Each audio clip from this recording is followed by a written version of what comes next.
Now that long work begins for Giffords to recover, and it will take some time. David Scott spent the day at the Seton Brain and Spine Recovery Center here in Austin, where they've treated many patients with similar injuries. Are they optimistic about this case? They say they do expect definitely some recovery, but who can say how much? It depends on the brain's neurology, the patient's persistence, strength, and determination. No one can say for sure how fully Giffords will recover or how soon. Right now, I think the prognosis for more recovery is excellent. Dr. Charlotte Smith, medical director at Seton Rehab Services, trained at the Houston hospital where Giffords now rests.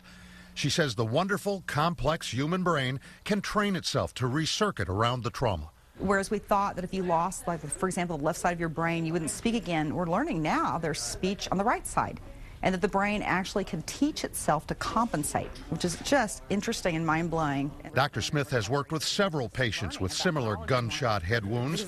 Recoveries vary. I've seen some people with injuries like this that have ended up in a nursing home for the rest of their lives because they never woke up. But I've also had patients with similar types of injuries that have gone back to their lives, raising their children, being actively involved with their family and having a really high quality of life. So what is next for Congresswoman Giffords? This week is all about evaluation, and what they're going to be doing is she'll have therapists that are evaluating what's moving, what's working, can she speak, can she swallow, how's her thinking. Over the next 1 to 2 months, they'll be working with that. How does the brain heal itself? Here in Austin, the CORE Foundation is conducting revolutionary new MRI studies at the UT Imaging Research Center. These pictures of the brain, now and after rehab, can show how the patient is recovering.